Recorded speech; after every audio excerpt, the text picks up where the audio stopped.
Do you need to cut back? Even if you don't think you're in your phone too much, seeing the cold, hard numbers may inspire you to put it down. A number of apps can tell you how much time you spend on your phone and how long you're in each app. An average user spends more than 2 hours on phone every single day, which may seem small, but it will add up to 30 days a year. Turn off alerts.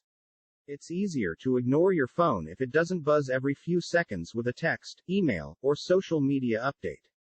They'll all be there, no matter how long you wait till you check your phone, and you might feel better and more productive if you let them linger a bit.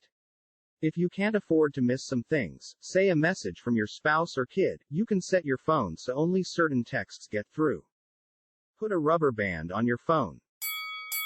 It's a little reminder to turn off the part of your brain that does things without thinking. If a rubber band is too annoying, try a screensaver that asks, "Do you really need to get into your phone?" It might save you that 45 minutes of mindless scrolling through different social sites. Get an alarm clock. When you use your phone's alarm to wake up in the morning, you're more likely to get sucked into checking your email, texts, and social media. An alarm clock keeps the phone out of your hands at least a few more minutes. Other ideas include charging it overnight in another room and setting a specific time to look at it in the morning. Go cold turkey. Some experts suggest going without your phone for 3 days. That can help you kick bad phone habits and find new, healthier things to do instead.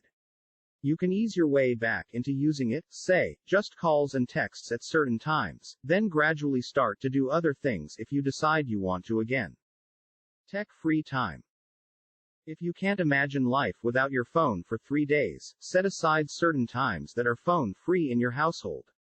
You may want to include other digital devices too. You can choose it to be an hour or so each evening before dinner or every Sunday afternoon. Go for a walk, or play cards or a board game, anything that gives you a chance to talk and engage with one another. Plan some offline fun. Try something simple like reading a book or going to the park with your dog. No need to post pictures about any of that on social media. Instead, invite some friends to meet you for coffee or a jog and see them in person.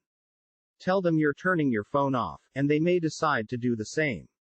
Create phone-free zones. It's not a great idea to take your phone out in the bathroom. Mainly, for reasons of basic hygiene, but also because it can be good to keep your phone out of certain parts of your life. Those also might include meetings, playtime with your kids, and driving. It's a healthy way to get used to short amounts of time without it.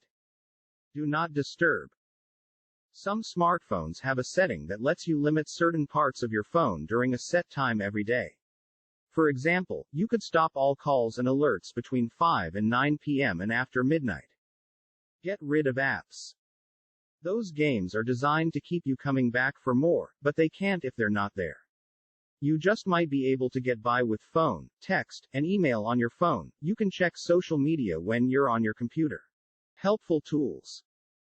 Some apps can help limit the time you spend on your phone by locking you out of certain things during set times of day or after you've spent a specific amount of time on them. Talk the right talk.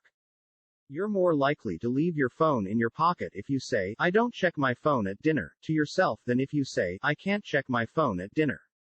It might be because "can't" suggests you've been denied something, but scientists don't know exactly why that one word can make a difference. Manage expectations. If you want to spend less time on your phone but are concerned that people will think you're rude or get upset if you don't respond quickly, just tell them. Say you're trying to break the phone habit and it might be a while before you get back to them. Trade your smartphone for a dumb phone. If the temptation of a pocket-sized computer is just too much, a cell phone that can only call and text might be a solution. It can't download apps or access the internet, but it's much less expensive and might be just the thing that sets you free. And the best thing is it will hold charge for 2 to 3 days. Thank you so much for watching. Please like and share this video. Subscribe for more interesting videos.